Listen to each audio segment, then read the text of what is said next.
mari ku timbang 105.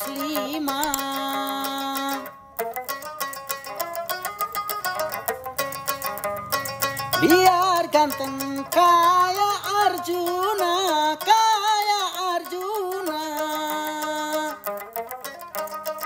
mata keranjang tiada berguna. Mata keranjang tiada berguna.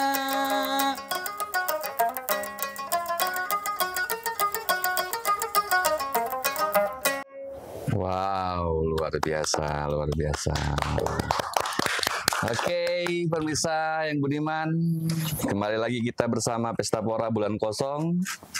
Malam hari ini begitu luar biasa, kita mendengarkan alunan melodi gambus yang luar biasa, bahkan suara alunan nada suara dari saudara kita. Ini merupakan sebuah seniman, seorang seniman yang luar biasa, yang pernah saya kenal di 2007. Alhamdulillah pertemuan di malam hari ini menemukan kita kembali, mengingatkan kita kembali masa-masa kita pernah berjumpa ya. Kasih tahu nggak ya? Kasih tahu nggak ya? Oke, selamat datang Bang Toto di bumi Lampung yang luar biasa ini. Ya, kita kenal dengan Dwi Toto Sudianto. Namun sekarang beliau sudah dikenal dengan nama Anom Priyonggo Sutoto. Anom Pringgo Sutoto, oke, yang begitu luar biasa. Sekarang beliau tinggal beliau di Pasir Utara, Panajam, Pasir Utara, Kalimantan Timur. Ngomong-ngomong ini dekat IKN ya, Pak? Ya, kebetulan Kabupaten Penajam Pasir Utara adalah kabupaten yang ditempati, yang di sana akan dibangun ibu kota Nusantara. Wah, luar biasa ya. Oke, Bang Toto, kemarin kan kita kehadiran Bang Toto di Lampung mengikuti sebuah rangkaian acara Etnogrup Lecaka Festival Musik Tradisi Indonesia, yang alhamdulillah kemarin Bang Toto menyajikan sesuatu karya yang luar biasa, terinspirasi atau bahkan disebut dengan karya tradisi yang menurut saya Diantori melihat generasi sekarang itu harus dijejel dengan sesuatu suguhan-suguhan yang seperti Bang Toto sajikan kemarin. Mungkin di sini kita bisa diceritakan Bang Toto apa itu kemarin karya, dan Nyaro Nyerua ini apa nih? Terlebih dahulu saya terangkan mengenai Nyaro Nyerua. Siap Bang Toto. Nah, Nyaro Nyerua ini sebenarnya adalah salah satu bagian atau fragmen dalam ritual tertua suku Pasir, namanya ritual belian. Jadi dalam ritual belian itu seorang pemolian atau seorang mulung atau seorang, lebih akrabnya seorang dukun atau pemimpin ritual itu, dia akan menari memutar seperti tarian sufi. Nah, itulah Nyaro Nyerua. Nyaro Nyerua itu nama gerakan itu, tapi Nyaro Nyerua sendiri bagi suku Pasir itu mempunyai makna.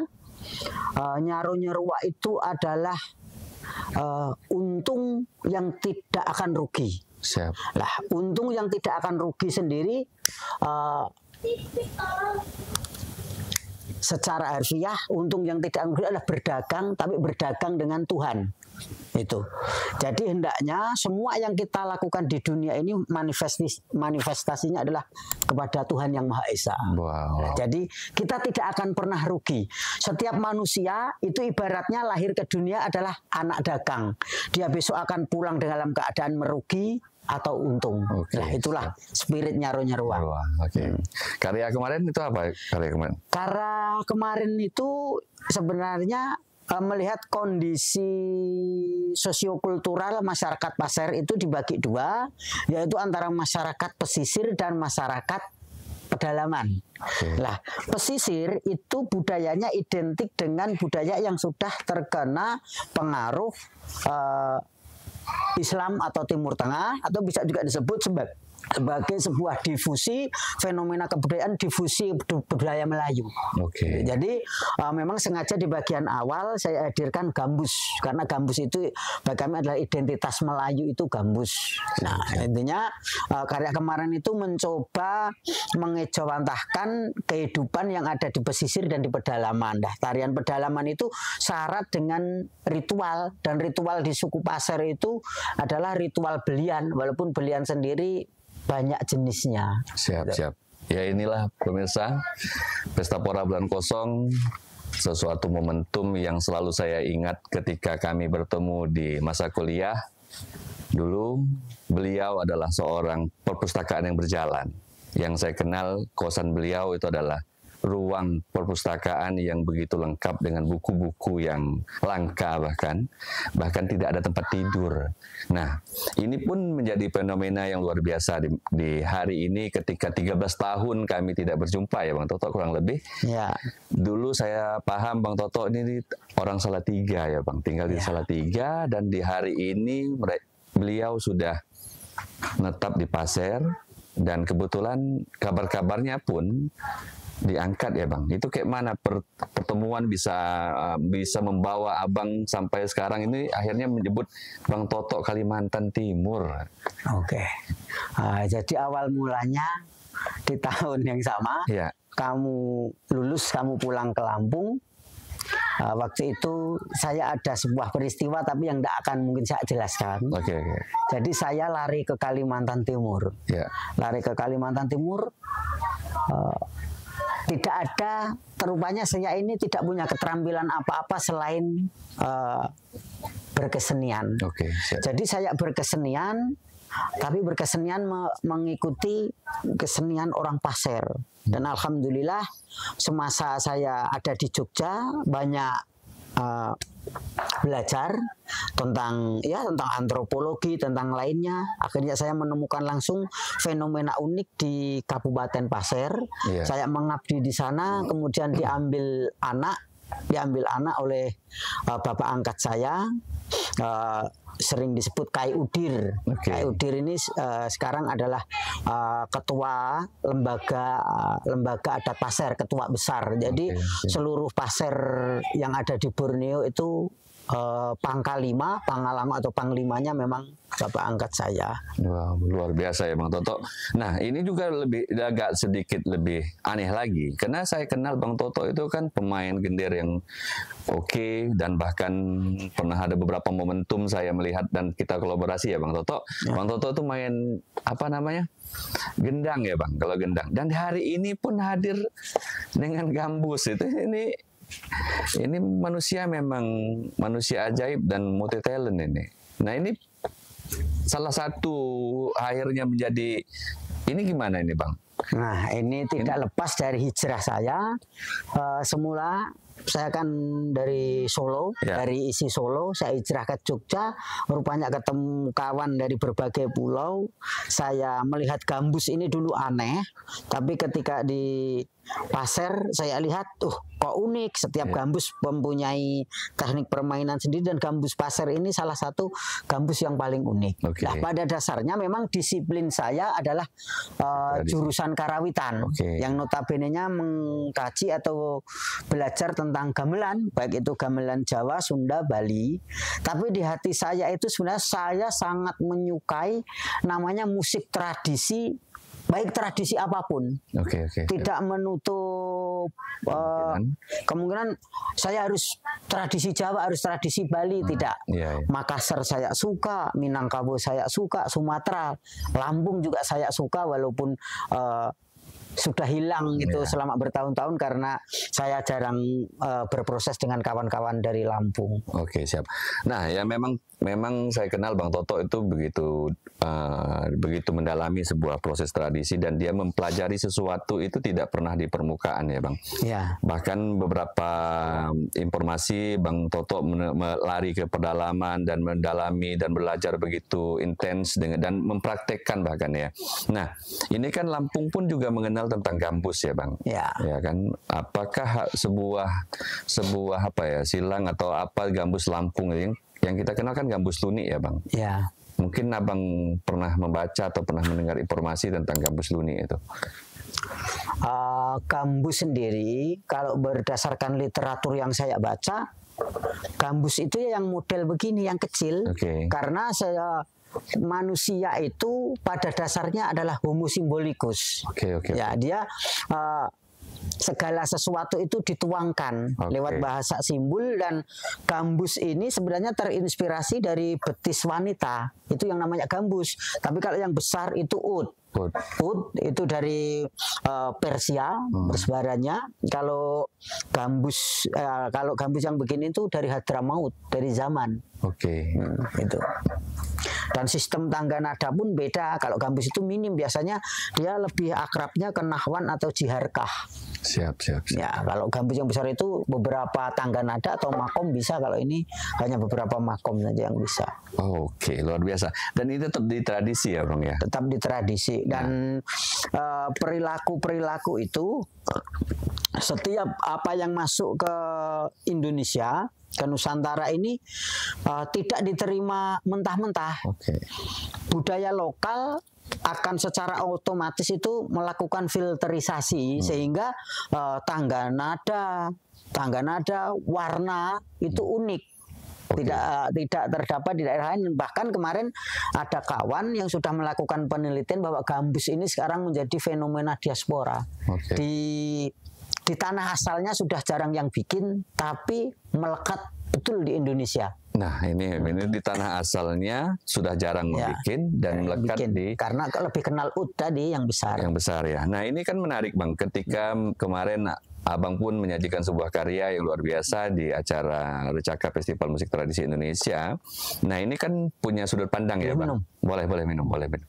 Sambil saya ngomong, punya sudut pandang ya, Bang. Nah, sudut pandang Abang terkait Lampung itu sendiri kemarin, karena ada beberapa penampil yang mungkin teringat oleh Abang terkait dengan musik kultur atau musik identitas, musik jati dirinya Lampung kemarin.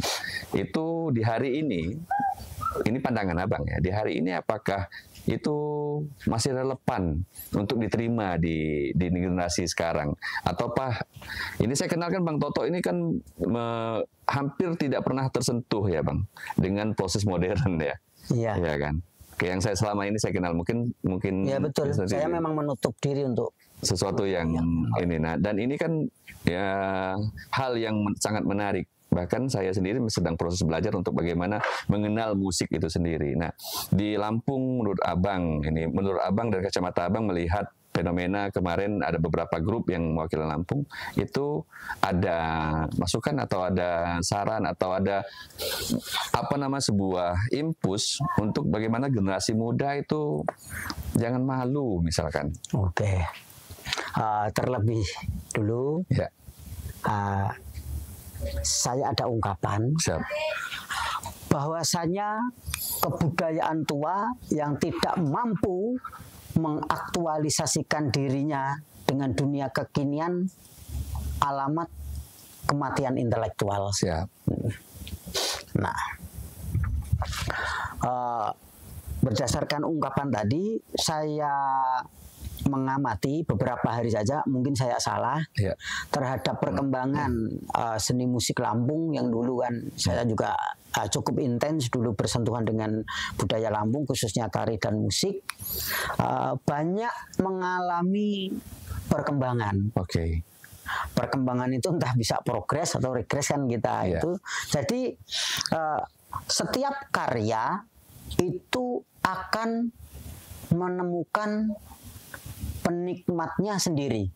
Setiap karya apapun, baik musik ataupun tari, akan menemukan karyanya sendiri. Akan menemukan penikmatnya sendiri atau apresiatornya sendiri. Nah, saya memang membatasi diri untuk bukan tidak mengenal, untuk tidak memainkan hal yang saya sendiri istilahnya kurang nyaman karena saya secara gen memang keluarga saya murni orang tradisi. Walaupun sekarang juga sudah tidak dapat dipungkiri persentuhan dengan kekinian, otomatis kita harus mengupgrade diri. Nah, perkembangannya di Lampung ini cukup pesat, baik secara idiom musikal ataupun alat ataupun idiom-idiom cara mereka vokabuler garap. Sudah mengikuti kekinian, tapi harapan saya hendaknya identitas lokal, gen seni Lampungnya tolong dimunculkan. Sekarang seolah-olah setiap karya itu identik dengan, mohon maaf ya, kalau Sumatera itu kita kenal mungkin hanya Minangkabau sama Melayu Riau. Nah, itu saja. Jadi tolong keunikan Lampung, lokal jenius Lampung ini terus dipertahankan, begitu. Dipertahankan, dikembangkan. Dan perkembangan itu tidak harus selalu modern. Itu sudut pandang kita yang salah, bahwasanya perkembangan itu harus modern. Nah, padahal idiom-idiom tradisi itu sangat-sangat susah. Dan dibarat-baratkan gitu. Perkembangan itu kan ya, kalau itu tergantung selera. Mungkin sesekali kita memakai instrumen barat, dibarat-baratkan, tidak apa-apa. Itu menunjukkan kita luas berkolaborasi dengan aliran musik lain. Tapi hendaknya itu jangan menjadi konsumsi kita. Artinya kita nanti siap, kalau kita menjadi orang yang latah, mengekor, siap-siap saja kita tidak punya identitas. Dan hilang barangnya. Hilang, bisa kemungkinan akan hilang dan tergerus oleh zaman. Sehingga generasi-generasi penerus kita bahkan malah lebih tertarik dengan hal yang dilihat dan dinikmatinya di masanya. Betul. Dan sekarang kan kita tidak bisa kita pungkiri ya Bang, orang berkesenian di hari ini pun, khususnya di musik tradisi, itu kan hampir dibilang orang-orang yang tersesat dalam ruang keindahan dan kenyamanannya sendiri. Nah, saya tertarik tadi bagaimana sebuah kesenian itu adalah sebuah investasi ya Bang ya. Proses investasi bagaimana kita dengan diri kita dan dengan sosial, dengan Tuhan pada pucuknya. Ini kan sebenarnya dalam berkesenian itu kan begitu kultur, begitu luas dalam segala ilmu ya Bang. Ya kan? Nah, ini menarik pemirsa Pesta Pora dalam pembahasan musik tradisi. Nah, kenapa bilang musik tadi saya menawarkan sebuah proses Lampung itu sendiri mencari identitas dan mengembalikan identitas itu sendiri, karena kebetulan saya sendiri tinggal di Lampung. Di hari ini memang sudah agak sedikit minim ya Bang, ruang pun minim, minat pun juga hampir bergeser. Bahkan mohon izin, kita pernah kenal dengan nama Bang Aang, yang pembuat gambus masanya, dan hari ini pembuat gambus Lampung sudah masih bisa kita hitung 2 pakai jari, mungkin hanya 3 atau 4 orang aja yang tersisa Bang. Nah, ini kan karena saya juga tahu Bang Toto mempelajari sebuah alat, itu juga dia tertarik untuk membuat, ya Bang.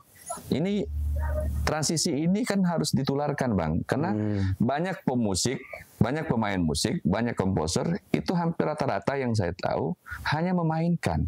Dia tidak ingin dalam memahami bagaimana terbentuknya bentuk betis wanita ini tadi gitu kan. Nah, ini ada kiat-kiat atau ada sebuah ramuan untuk ditanamkan kepada generasi-generasi muda, khususnya yang baru masuk dalam ruang kesenian, khususnya musik itu Bang. Saya awali lagi dengan sebuah ungkapan. Dalam kitab Kawya, Bhagavad Gita di India itu ada istilah adalah kalangwan. Kalangwan itu artinya kepekaan kita untuk menangkap sebuah nilai tentang keindahan. Jadi pemenuhan tentang estetika, baik itu estetika bunyi ataupun estetika gerak.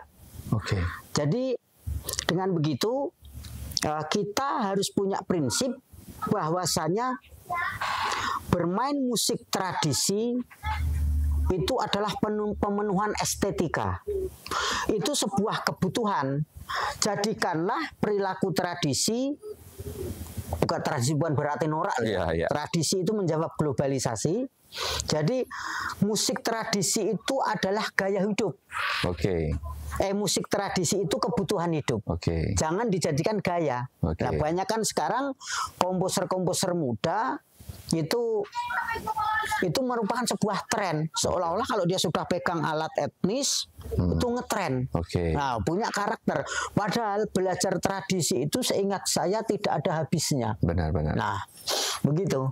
Jadi terkait dengan hal-hal yang lain yang sampean ungkapkan tadi, saya belajar sesuatu itu yang saat ini saya bawa itu bisa dibilang dari akademis sedikit, walaupun kuliah S1 saya 14 tahun itu pun DO. Nah, itu jadi setiap saya belajar ke musisi tradisi atau guru-guru tuan guru, kalau kami di Kalimantan menyebutnya tuan guru, terlebih dahulu kita harus bisa membuat alat. Otomatis kalau kita bisa membuat alat, kita tahu cara merawatnya. Mulai dari saya belajar gendang, misalnya salah satu contoh gendang Pakarena. Sebelum saya bisa ngencangin gendang itu, sebelum saya bisa masang kulit, saya tidak diajari pola. Dulu di Makassar ada guru saya Daeng Liwang. Itu juga ketika kamu tidak bisa ngencangi atau nyetem, kamu tidak akan saya ajari motif. Begitu. Nah, perilaku tradisi memang itu dan menuntut kesabaran. Berarti begini, ini menarik karena ketika di hari ini hampir banyak kita menemukan ya Bang, ketika Daeng siapa? Daeng Liwang? Daeng Liwang tadi kan memperilakukan Bang Toto ketika ingin belajar sesuatu harus kamu bagaimana mengecangkan kulitnya dulu. Nah, ini kan menarik ini. Ya. Di hari ini kan kita segala sesuatu instan. Generasi muda kita belajar ya main gambus ya sudah gambus dan stem. Stem pun sudah dibantu dengan apa namanya dengan alat yang ini harus kembalikan berarti kan Bang. Untuk proses-proses ini kan caranya itu menarik itu. Ya. Kalau saya sendiri berpendapat ya. Itu tergantung masing-masing individu. Tapi memang perilaku kita di budaya timur, khususnya di Indonesia, seorang maestro itu selain dia menguasai alatnya, dia bisa membuat. Benar. Dia tidak bisa hanya satu cabang ilmu. Kalau misalkan di barat misalkan gitar, mayor gitar. Di istilahnya belajar musik barat itu ada mayor, kalau kita tidak ada mayor. Nah, jadi perkaya dirimu, jangan sampai menjadi orang minimalis kalau saya. Karena di Indonesia ini kaya, jadi jangan biarkan kita kita miskin estetika.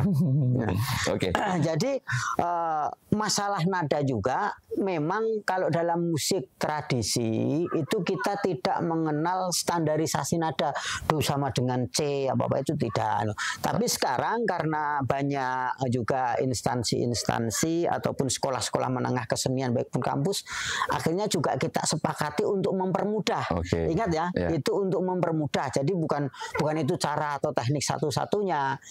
Kebetulan saya ini belajar di 3 generasi. Pertama kali saya kuliah itu 2002. Tapi saya malu 2003 gitu ya. Iya, nggak apa-apa. 2002 akhir lah. Ya, 2003. Saya masih diajar oleh dosen-dosen sepuh. Yang memang itu maestro-maestro.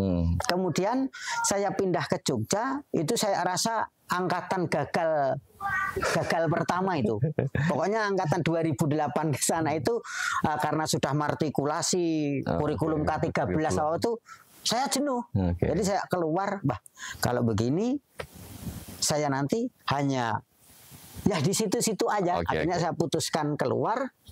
Saya mempelajari yang lebih luas. Ya, ini jangan menjadi sesuatu yang diaminkan. 14 semester itu seorang 14 tahun ya. 14 tahun seorang Bang Toto itu bukan hanya mempelajari dan mengetes kampus 1, kampus 2 atau hanya mendalami sedikit dan keluar, tidak. Dia itu sangat unik. Dia sebut tadi minimalis sebuah karya. Namun kawan-kawan, khususnya generasi muda, beliau ini ketika memahami sesuatu itu tidak pelit untuk berbagi. Dan saya pun banyak belajar, banyak sekali mendapatkan ilmu tentang pengetahuan tentang musik tradisi itu sendiri. Mengembalikan sesuatu yang hampir nyaman di hari ini walaupun sedikit agak bergeser, itu harus kita kembalikan. Karena di hari ini pun hampir susah kita jumpai orang-orang seperti Bang Toto yang intens dalam sebuah perilaku apapun itu, khususnya di musik tradisi di hari ini. Bang Toto itu sangat mendalami, pemirsa. Bahkan selama di Lampung pun dia memainkan gamelan pering, terus itu mendengarkan referensi-referensi Talobala. Itu luar biasa. Saya sendiri malah justru malu ketika saya orang Lampung tidak terlalu seintennya Bang Toto mendalami gitu. Nah, Bang Toto, ini kan dari daerah ke daerah dan akhirnya di hari ini sedang, kalau saya sebut sedang, karena beliau ini kawan-kawan terkadang ada di sini, terkadang ada di sini. Nah, ini apakah sudah menetap harus benar-benar diam di Penajam Pasir Utara ini? Kebetulan saya saat ini dipercaya oleh komunitas adat di sana,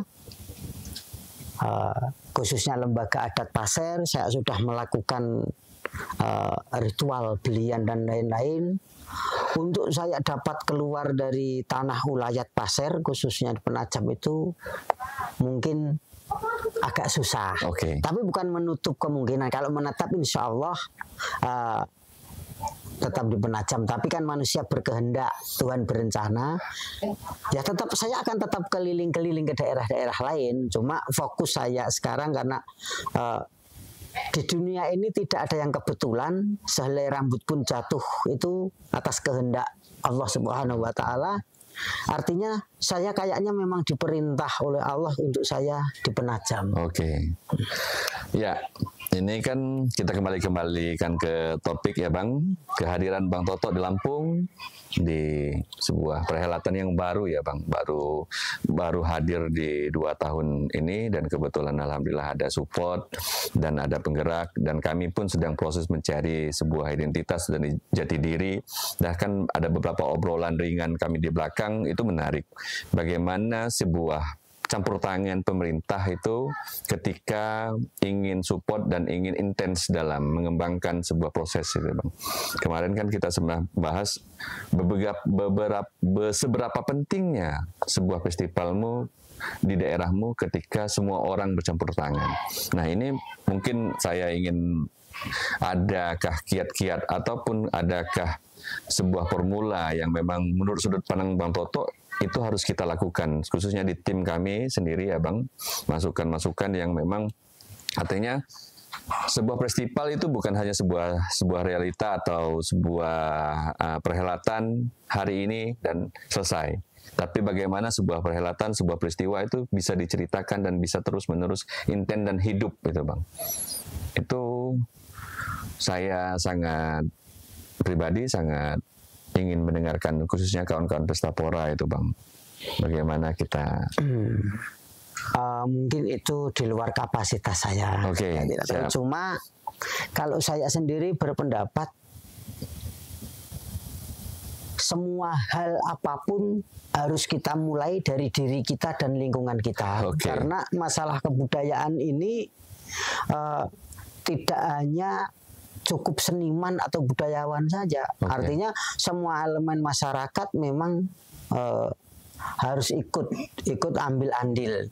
Seniman juga ambil andil, produk seniman alias seninya sendiri juga ikut andil, sehingga kesadaran kognitif masyarakat itu ikut gitu. Jadi kalau saya memang dalam berkarya ya saya berkarya saja, saya tidak perlu pusing entah pemerintah campur tangan atau tidak, karena memang kita sudah ada bagiannya masing-masing. Tapi alangkah baiknya memang kalau semuanya saling bahu-membahu untuk mewujudkan itu. Karena memang pendidikan karakter, pendidikan kebudayaan itu sangat penting gitu. Artinya dalam seni ini ada kecerdasan intelektual dan ada kecerdasan spiritual. Ya. Jadi keduanya harus imbang. Tidak cukup kita saja sebagai seniman. Kalau seniman itu imajinasinya saja kadang jalan, narasi dan logikanya ya salah satunya saya lebay. Ya, ini menarik. Ada campur tangan siapapun dari manapun, tidak ada campur tangan dari siapapun dan dari manapun. Ketika kamu seorang seniman dan kamu seorang pelaku seni, berkaryalah dan presentasikanlah karyamu. Untuk siapa? Ya, untuk diri kita. Untuk diri kita. Nah, artinya sebuah panggilan, sebuah fenomena yang memang harus kita jalin di generasi sekarang, khususnya para penggiat seni, itu kembalikan dengan diri kita. Kemauan kita sebatas mana, kapasitas keinginan kita sebatas mana, dan pemanfaatan kita bagaimana. Bagaimana kerja kolektif yang memang sebuah proses. Karena kita sering nongkrong ya Bang. Nongkrong itu kan sebuah obrolan yang memang menghasilkan sesuatu yang ide-ide dan diterapkan dan dituangkan dalam karya gitu lah kan. Bang Toto, tadi kita sudah bicara tentang individu menjaga sebuah strategi bagaimana intens dalam berkesenian. Mungkin ada kesan juga, mungkin ada saran juga, bahkan ada sebuah untuk menjaga sebuah komunitas Bang, karena kan saya paham Nyawa Nyerua kan sebuah komunitas yang begitu aktif ya Bang ya. Itu perlu kita dengarkan juga, ada ini dari Bang Toto. Nyawa Nyerua kami. Ya, kalau kami memang di tanah Kalimantan, Nyawa Nyerua memang bagian yang tidak terpisahkan dari adat. Artinya Nyawa Nyerua itu sebenarnya sekolah adat. Gitu. Ya, jadi di sana belajar semuanya, baik itu seni tari, musik, seni rupa, termasuk bikin lepung, bikin tas-tas dari rotan itu, dan itu memang ada bagiannya sendiri. Gitu. Nah, ini menarik Bang, karena kan kami ya Bang di Lampung ini kan agak sedikit terkendala ya, bukan sedikit terkendala sih, ada perbatasan antara bagaimana komunitas, apalagi generasi muda yang memang notabene hampir tidak kenal dengan masyarakat adat, bahkan pemangku-pemangku adat itu gitu. Itu kan bisa menjadi satu ya Bang, dan melekat ya di Nyawa Nyerua. Itu seperti apa itu Bang ininya? Awal mulanya bisa saling berkaitan dan bisa sama-sama. Karena kan bicara tentang tradisi kan kita kembali lagi yang memiliki tradisi adalah masyarakat, khususnya para tokoh itu sendiri yang menjaga gitu. Hal yang paling fundamental adalah masyarakat pendukungnya sendiri dulu. Peminatnya. Artinya memang kita harus membuat iklim, membuat ekosistem yang sehat untuk berperilaku kebudayaan, dan tentunya harus relevan dengan kebutuhan dan zaman. Nah, kebetulan alam kami memang mendukung untuk itu. Nah, jadi kalau kita mau membikin atau istilahnya punya komitmen dalam bidang seni budaya yang memang itu harus menjawab kebutuhan saat itu juga, tentang kebutuhan untuk pemenuhan estetika tadi, terkait dengan isu-isu kekinian. Karena memang kalau kita sudah bicara tradisi, itu mindset yang tertanam di pikiran itu bahwa tradisi itu adalah sesuatu yang kuno, yang kolot, itulah kuno dan kolot, identik dengan orang-orang tua. Jadi kita harus memang menemukan formula, menemukan keasikan tersendiri dalam mempelajari tradisi itu tadi. Nah, jadi memang perlu digali faktor-faktor apa, bikin suasana yang nyaman belajar itu. Pendekatan, diskusi, terus pentingnya budaya, pentingnya tradisi itu, karena tradisi itu akar. Kalau saya sendiri memang berpendapat tidak akan ada kreasi tanpa tradisi. Gimana kita bisa mengkreasikan kalau tradisinya saja kita tidak tahu? Jadi akar itu memang penting. Ini menarik.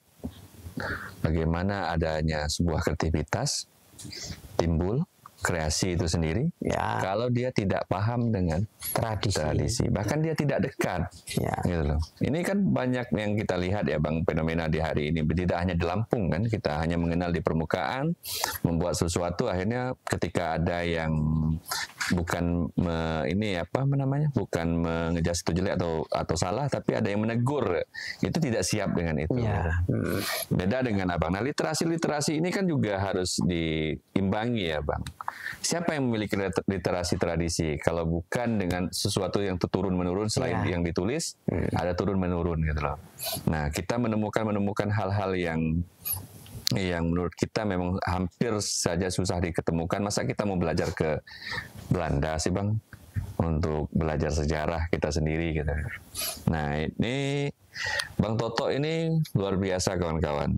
Kenapa dari tadi saya selalu memuji dan dia kenal dengan siapapun. Bahkan di Lampung dia sudah kenal dengan siapa pemain gitar tunggal? Supirman. Dia tahu, bahkan dia mendalami perkembangan musik tradisi Lampung yang artinya hampir sedikit harus kerja keras, kerja intens segala elemen untuk menjaga keaslian itu sendiri. Ya, tidak terlepas kita juga tidak menutup diri untuk tidak tersentuh dalam dunia modern. Tapi bagaimana kita memahami akar itu sendiri sehingga sesuatu yang disajikan itu tetap khas dan itu adalah Lampung. Kayak contoh apa yang dipakai oleh Bang Toto hari ini. Bang itu? Ini kami namanya lapung atau laung, laung utok. Oke, itu kan menarik itu ya, sebuah ornamen, sebuah aksesoris yang ternyata tidak hanya sebatas kopiah atau peci atau topi ya, tapi ada maknanya sendiri. Ya, Bang Toto sedang sibuk apa nih hari ini Bang Toto? Sedang menyiapkan proyek apa nih hari ini Bang? Saya tidak menyiapkan proyek apapun. Oke. Tapi intinya saya akan tetap bernapas dengan napas kesenian. Oke. Nanti akan datang sendiri. Alhamdulillah. Ini ada hal yang menarik ini Bang, ketika bernapas dengan kesenian. Nah, kita kan seniman. Oke. Seniman kalau tidak berkarya, seniman kalau tidak berbuat, ya namanya tukang nari ada, tukang main musik ada. Tapi seniman itu tadi. Ini luar biasa ini. Jadi jangan cepat-cepat kita menyatakan diri kita adalah seniman ketika kita sebelum tidak berkarya. Bedanya seniman dan tukang. Tukang main gitar, tukang main gendang, tukang tari, ya hanya tukang gitu. Ya. Bang, nah ini kembali lagi di peristiwa Bang. Kemarin memiliki kesan atau harapan tidak Bang terkait di festival kami kemarin, Festival Recaka kemarin. Apa dulu ini? Harapan atau apa? Kesan dulu, setelah itu harapan. Ya, kalau kesan jujur, selama saya ikut mengisi acara, menjadi partisipan, memang acara yang kemarin Recaka itu menurut saya acara yang luar biasa. Pertama dari segi apresiator ya, penonton itu dari berbagai lapisan masyarakat itu, seniman dan tidak seniman semuanya tumpah ruah di situ. Dan hakikat seni sendiri, seni itu adalah menghibur. Insya Allah kemarin menghibur untuk semuanya. Gitu. Kalau harapan Bang? Kalau harapan saya jangan terlalu berbangga diri, berbangga hati. Artinya terus berproses, terus maju, yang muda yang berkarya, tingkatkan terus kualitas. Gitu. Nah, ini harapannya baik lagi Bang. Bagaimana harapan tradisi itu sendiri, khususnya di musik? Ya, kalau tradisi memang tolak ukur Recaka ya, itu tempat mempertontonkan. Jadi di situ harus kolaboratif dan inovatif. Jadi kalau belajar yang tradisi plek itu saya harapkan hanya ada di bangku-bangku sekolah atau tempat pembelajaran. Tapi juga bukan berarti kita harus saklek begitu. Suatu saat juga harus kita pertontonkan. Tapi untuk perhelatan besar memang kita butuh kolaborasi dan adaptasi itu sendiri. Kerja kolektif ya Bang? Ya, kerja kolektif, tidak bisa masak sendiri Mas, lebih-lebih musik. Oke, boleh sambil minum Bang, boleh sambil minum. Panas masih. Oke, panas.